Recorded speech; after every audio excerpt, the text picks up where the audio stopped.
종합제 TV 시청자 여러분, 9월 21일 오후 5시 넘었습니다. 요사이 반역이란 말이 자주 나옵니다. 반역, 이건 반역 아니냐? 이건 이적행위 아니냐? 이건 내란 아니냐? 이런 말이 자꾸 나오면은 나중에 내전적 상황으로 갈 수가 있습니다. 반역이 뭐냐? 법률적으로 세세히 규정하기 전에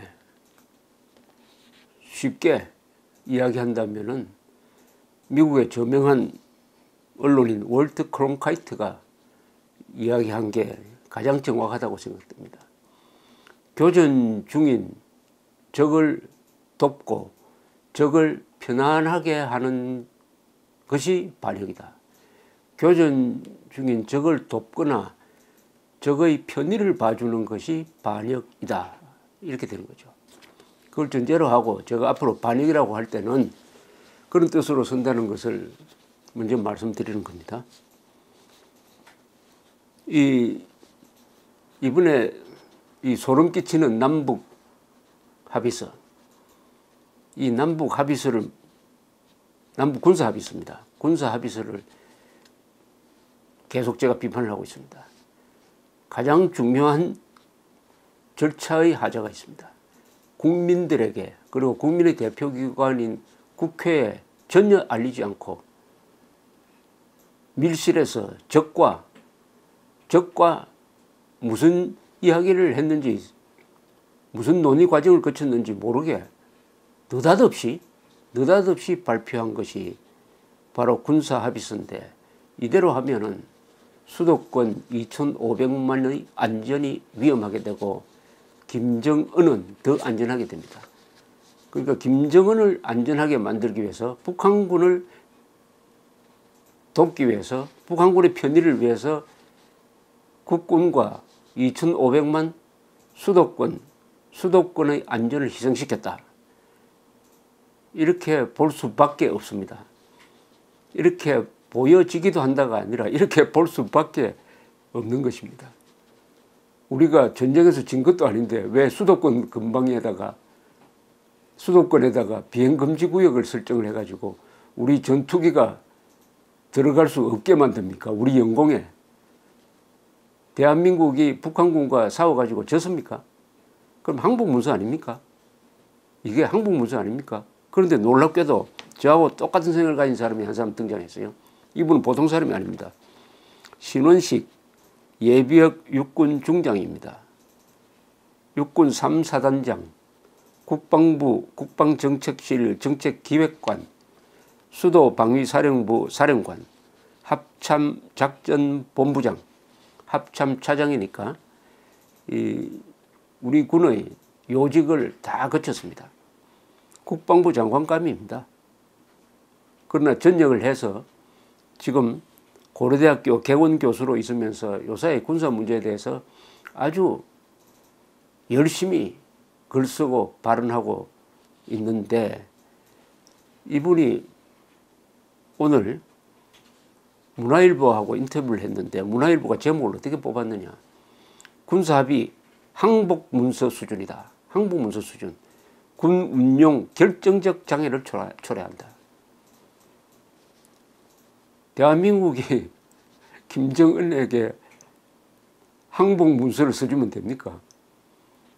이 말은 연장해가지고 그럼 이게 반역이 아니냐, 정권에 의한 반역이 아니냐, 특히 국방부 장관에 의한 반역이 아니냐 하는 물음을 던집니다. 물음을 던져요.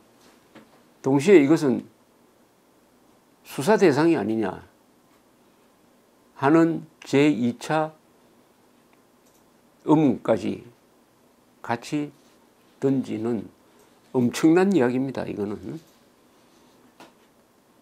이걸 어떻게 앞으로 이 정권이 처리해 나갈 것인지, 국민이 이 사태의 진상을 언제 들여다보게 될 것인지, 아니면은 한미연합 작전 차원에서 미국이 어떤 목소리를 낼 것인지, 과연 이게 실시가 될 것인지 복잡한 문제가 생겼습니다. 핵 문제도 복잡한데 그것보다 더 복잡한 문제를 또 하나 만들어 놓고 왔습니다. 문재인 대통령이, 남측 대통령 문재인 씨가 김정은을 만나가지고 와가지고 군사 합의, 항복문서 수준, 군 운용 결정적 장애 초래. 이 말은 한마디로 하면은 안보 파괴 행위를 하고 왔다. 안보는 무너지면은 대한민국이 공산화되는 거죠. 공산화되는 데 상당히 도움이 되는, 아니 결정적 도움이 될 수도 있는 합의가 이루어졌다. 그래도 여론조사를 보면은 지지율이 11%나 뛰었다. 그러면 우리 국민들은 국가적 자살의 선택을 한 거냐? 아니면 맨정신으로 돌아올 수 있느냐? 이번 추석 밥상에서 한번 열심히 토론해 보시기 바랍니다. 신원식 고려대 개원교수는 북한군이 전략상 약점으로 여기며 줄기차게 요구해온 사격 비행금지 구역 설정을 100% 수용하여 한국군이 대한민국 방위를 제대로 할 수 없는 지경으로 만든 거의 항복문서에 가까운 결정이다 라고 우려를 표시했다. 제가 한번 더 읽겠습니다.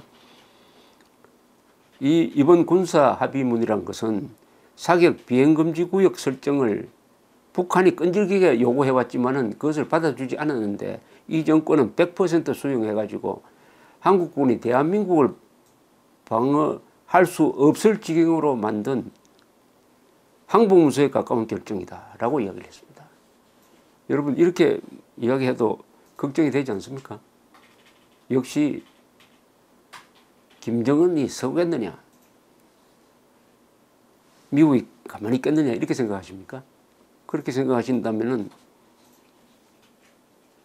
대한민국 망해야 합니다. 그렇게 생각하는 사람이 50% 이상이 된다면 대한민국 망하고 말 것입니다. 야윈 늑대 앞에 살찐 돼지가 지금 옷을 벗고 잡혀 먹기 위해서 기다리는 꼴 아닙니까?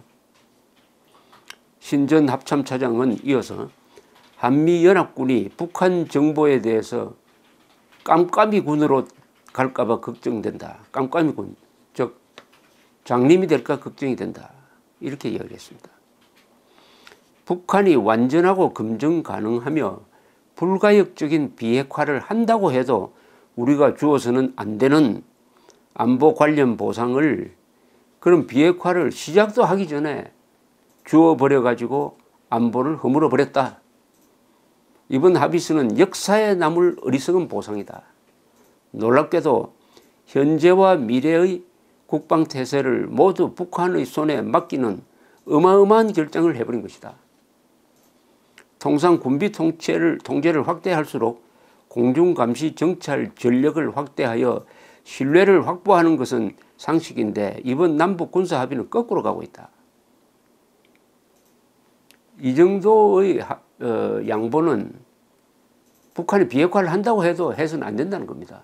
왜냐하면 재래식 군사력에 관계되는 부분인데, 재래식 군사력이 한국이 그나마 압도적 우위를 차지하고 있어야 핵무기를 가진, 그리고 남한의 거대한 종북 세력을 운영하고 있는 북한에 대응할 수가 있는데, 우리가 가지고 있는 유일한 전략 자산을 이번에 포기해버렸다는 거죠. 거의 포기해버렸다는 거죠. 그리고 비행금지 구역을 만들므로써 북한이 뭘 하고 있는지를 탐지할 수 있는 공중감시 정찰 전력을 우리 손으로 확대해 묶어버렸다는 겁니다. 신원식 전 합참차장은 이렇게 설명을 합니다. 냉전 시대에 미국과 구소련은 군축을 시작할 때 이른바 창공을 열어젖히는 오픈 스카이 방식을 택했다. 나토 정찰기는 상대방에 통보를 한 뒤 정말 상호 약속한 대로 제대로 건축을 하는지 확인하기 위해서 소련 지역으로 들어가서 정찰 비행을 했다. 그런데 우리는 북한이 요구한 대로 비행금지 구역을 확대하여 창공을 막아버렸다. 그러니까 창공을 누구한테 수도권 위에다가 비행금지 구역을 마련해가지고 우리 항공기가 휴전선에 접근도 못하게 만들어버렸다는 겁니다. 상대가 그렇게 되면 상대방이 무엇을 짓을 하는지 모르는 깜깜이 군이 될 수밖에 없게 되는데 그렇게 해놓고 무슨 남북 간에 신뢰가 생기겠느냐. 북한이 뭘 하는지를 알아야 신뢰가 생기는 거 아닙니까? 북한이 뭘 하는지 기습 남침을 준비하는지 핵폭탄을 전진 배치했는지 그걸 모르게 하는 게 남북 간의 신뢰 구축이 되는 겁니까? 지금 하는 대로 하면은 북한이 뭘 하는지를 몰라야 그게 신뢰 구축이 된다. 이게 문재인 정권의 아마 국방정책인 모양입니다. 북한은 재래식 전력, 병력, 무기 측면에서 한국군에 비해 두세 배가 많아 양적 우위에 있다. 우리는 질적 우위로 전력 균형을 맞춰왔다. 한국군의 우수한 감시 정찰 수단과 정밀 타격 능력이 북한군의 양적 우위를 상쇄시키는 도구다. 이 도구의 핵심을 작전 현장에서 운용하지 못하게 마비시키는 게 바로 비행금지 구역 설정이다. 병력은 북한이 우리보다 많지만 우리가 정밀하게 타격할 수 있는 무기체제가 있는데 그렇게 하려면은 정찰을 잘해가지고 정보를 제대로 수집하고 있어야 되는데 이번에는 서쪽에서는 20km, 동쪽에서는 40km를 비행금지구역으로 설정함으로써 우리가 정보 수집을 제대로 못해가지고 우리가 가지고 있는 유일한 우위인 정밀 타격 능력이 아주 약하게 된다 이 말이죠. 그런 설명을 하고 있습니다. 전방부대의 군단급 이하 사단 연대 대대급 부대가 북한군 동향을 감시하는 핵심 전력인데 앞으로 북한의 장사정포가 갱도에 나와서 사격을 하는지 북한이 전방 배치되어 이동을 하는지를 알 수 없게 되었다. 한국군은 전방지역 정보력에서 장님이 되게 생겼다. 이런 이야기를 합니다.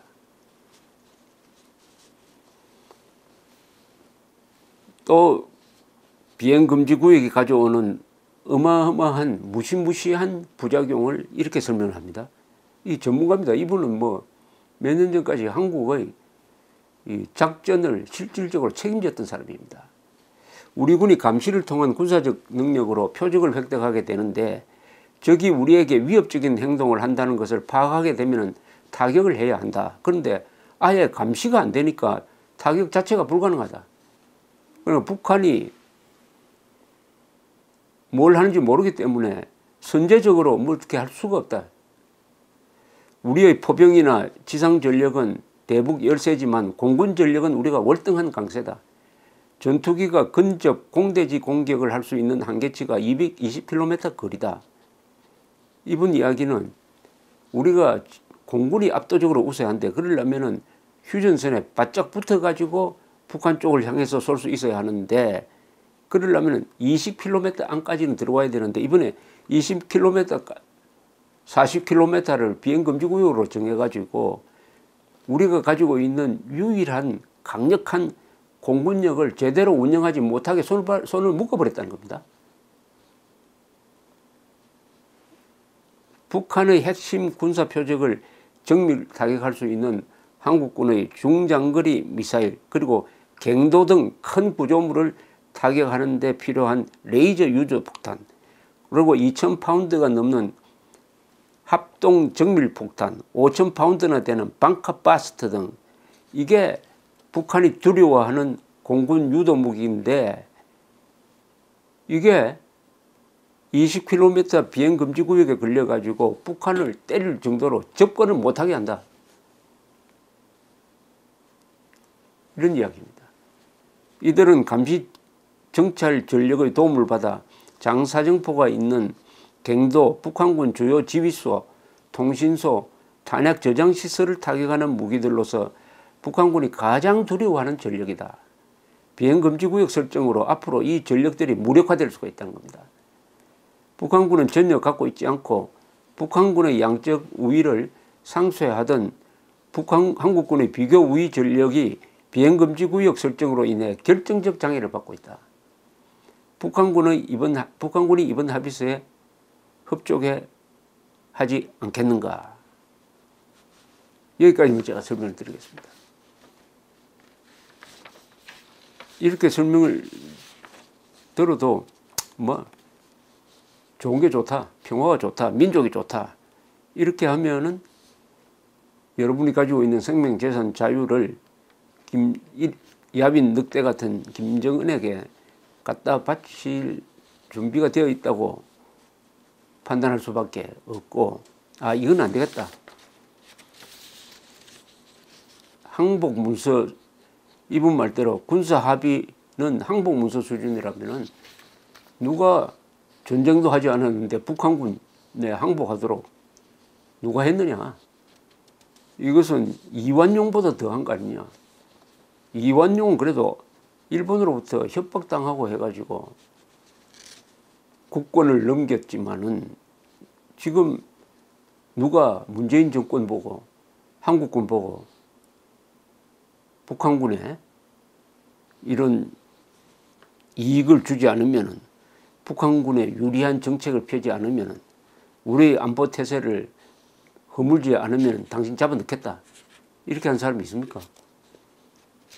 혹시 그런 협박을 받고 있는지 뭐 그것도 포함해 가지고 이것은 국정조사 그리고 필요하면은 군 수사기관 공안부의 수사 대상이 될 수밖에 없다고 생각하는 것은 이 전문가가, 한국에서 최고 전문가가 항복문서 수준의 합의라고 하기 때문입니다. 항복문서. 우리가 전쟁에서 져가지고 항복하는 게 아니잖아요. 왜 멀쩡하게 항복을 합니까? 국민의 눈을 가렸습니다. 이게 제일 중요한 게 이겁니다. 대한민국 민주국가입니다. 이 정도의 안보적 결단을 하려면은 국민투표에 붙여야 됩니다. 국민투표법은 바로 이런 경우에 해당됩니다. 그리고 국민투표에 붙이기 전에, 이런 합의가 있기 전에 우리 국민들에게 국회에 물어서야 합니다. 그러지 않고 밀실에서 적에게 이런 큰 양보를 했으니까 이것은 범죄를 구성할 가능성이 있다 이거죠.